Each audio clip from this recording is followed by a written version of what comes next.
안녕하세요, 여러분. 오늘도 하나님의 말씀 안에서 삶의 방향을 찾는 시간입니다.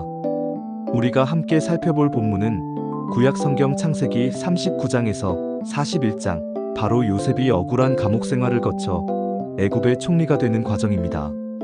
요셉은 형들에게 팔려 노예가 되고 억울한 누명을 써 감옥에 갇혔지만 하나님의 손길 속에서 결국 애굽 최고의 권력자가 되는 놀라운 반전의 주인공이죠.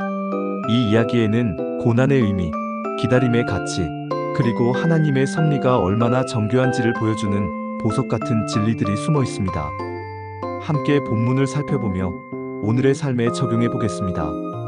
요셉은 야곱의 11번째 아들로 태어났고 형들보다 아버지의 사랑을 많이 받았기에 질투의 대상이 되었죠. 결국 형들은 요셉을 미디안 상인에게 팔아버리고 요셉은 애굽의 보디발이라는 사람의 집에서 노예로 살게 됩니다. 하지만 그곳에서 요셉은 신실하게, 성실하게 일했고 하나님이 함께 하심으로 그는 집안의 모든 것을 맡아 관리하는 지위에까지 올라섭니다. 그러나 보디발의 아내가 요셉을 유혹하게 되고 요셉은 이를 거절합니다. 그 유명한 말, 내가 어찌 이 큰 악을 행하여 하나님께 죄를 지으리까? 하지만 그 거절로 인해 요셉은 누명을 쓰고 감옥에 갇히게 됩니다. 억울함 속에 감옥에 던져졌지만 요셉은 그곳에서도 여전히 성실히 살아갑니다. 하나님은 그와 함께 하셨고 감옥에서도 신임을 얻습니다. 어느 날 왕의 술 맡은 관원과 떡 굽는 관원이 꿈을 꾸게 되는데 요셉이 그 꿈을 해석해주며 말합니다. 해석은 하나님께 있지 않습니까? 하나님이 알려주실 것입니다. 요셉의 해석대로 술 맡은 관원은 복직되었고 요셉은 그에게 자신을 기억해달라고 부탁합니다. 그러나 그는 요셉을 잊어버립니다. 무려 2년이나. 2년 후 바로 왕이 이해할 수 없는 꿈을 꾸게 되고 그제서야 술 맡은 관원이 요셉을 기억합니다. 요셉은 왕 앞에 서서 하나님의 지혜로 꿈을 해석합니다. 7년 풍년과 7년 흉년, 그에 대한 대비책을 제시하죠. 결국 바로는 요셉을 총리로 세우고 요셉은 하나님의 인도하심으로 고난을 넘어 나라를 구하는 지도자가 됩니다. 요셉의 이야기는 고난의 본질을 새롭게 보게 합니다. 그의 인생은 말 그대로 굴곡의 연속이었습니다. 형들에게 팔림 노예 생활, 억울한 감옥 망각, 그리고 총리. 하지만 성경은 한 가지를 반복해서 강조합니다. 하나님이 요셉과 함께 하셨더라. 우리는 때때로 고난을 하나님의 침묵이라고 착각합니다. 왜 아무 일도 안 일어나지? 왜 하나님은 도와주시지 않지? 하지만 요셉의 삶은 말합니다.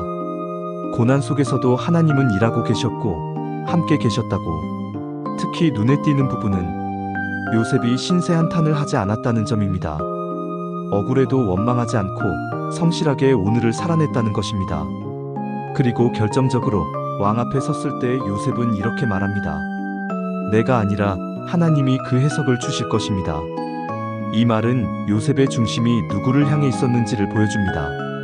고난 속에서도 하나님의 주권을 신뢰하는 믿음이 그를 총리의 자리까지 이끈 것입니다. 오늘 우리가 함께 나눈 요셉의 이야기는 단순한 인물 전기가 아닙니다. 그의 삶 전체가 하나의 하나님 섭리의 모형이며 우리를 향한 하나님의 일하심을 보여주는 믿음의 교과서입니다. 요셉은 형들에게 배신당의 노예가 되었고 보디발의 집에서 억울한 누명을 쓰고 감옥에 갇혔으며 자신을 도와줄 사람에게마저 잊혀진 채 2년을 더 기다려야 했습니다. 이 모든 과정은 마치 하나님께서 침묵하시는 것처럼 보이는 시간이었죠. 하지만 성경은 반복해서 이렇게 말합니다. 여호와께서 요셉과 함께 하셨더라. 이 말씀은 너무나 조용하게, 너무도 담담하게 등장하지만 사실 요셉의 전 인생을 해석하는 핵심 열쇠입니다. 하나님이 함께 하셨다는 것은 모든 고난이 무의미하지 않으며 그 시간들 속에서도 하나님의 뜻은 선명하게 펼쳐지고 있었다는 뜻입니다. 첫 번째 메시지, 하나님의 침묵은 하나님의 부재가 아니다. 우리도 인생을 살다 보면 요셉처럼 도저히 이해할 수 없는 순간들을 만나게 됩니다. 내가 원하지 않았던 길로 흘러가고 내 뜻과는 정반대의 일이 일어나며 기도는 올라가는데 응답은 없는 것처럼 느껴집니다. 그럴 때 우리는 하나님이 나를 잊으셨나? 하고 생각하죠. 하지만 요셉의 인생은 이렇게 대답합니다. 아니, 하나님은 당신을 잊지 않으셨다. 당신을 준비시키고 계신다.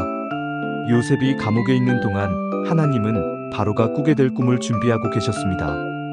요셉이 고난 중에 있을 때 하나님은 그 고난을 통해 그의 내면을 훈련하고 계셨죠. 즉, 하나님은 보이지 않는 곳에서 일하고 계셨던 것입니다.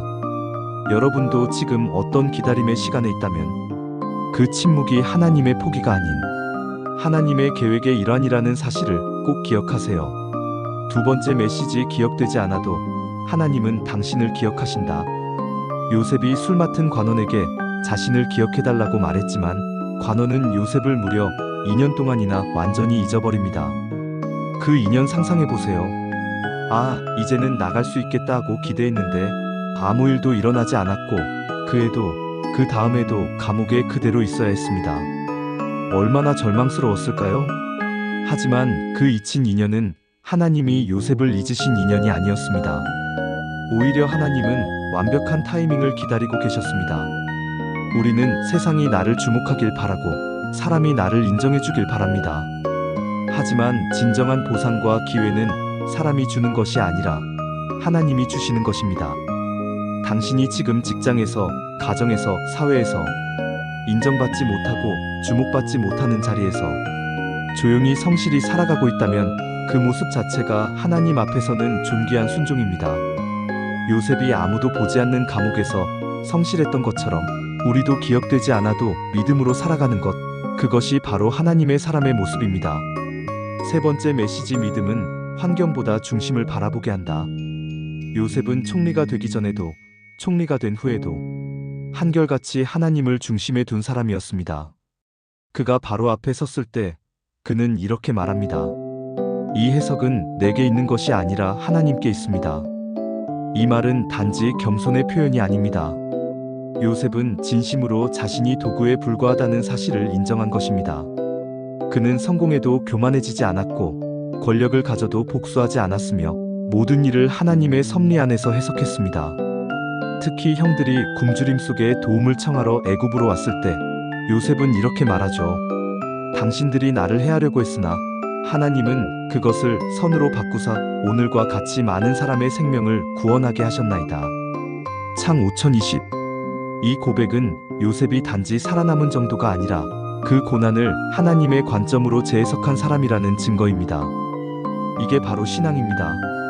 믿음은 단지 기적을 체험하는 것이 아니라 고난조차도 의미 있게 해석할 수 있는 눈을 갖게 하는 것입니다. 우리의 삶에도 요셉의 믿음이 필요합니다.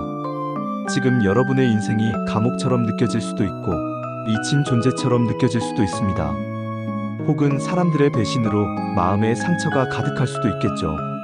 하지만 요셉의 이야기는 우리에게 이렇게 도전합니다. 오늘을 포기하지 마라. 고난을 하나님과 함께 해석하라. 기다림 속에도 하나님의 계획은 계속되고 있다. 요셉은 갑자기 총리가 된 게 아닙니다. 그는 고난 속에서 준비되고 있었고 하나님은 그 고난을 통해 요셉을 담을 그릇을 단단하게 빚고 계셨던 겁니다. 그리고 마침내 하나님이 원하시는 시간에 요셉은 딱 맞는 사람으로 딱 맞는 자리에 세워졌습니다. 우리의 인생도 마찬가지입니다. 지금은 고난 같고 지연된 것 같지만 하나님은 당신을 통해 무언가 더 크고 놀라운 일을 준비하고 계십니다.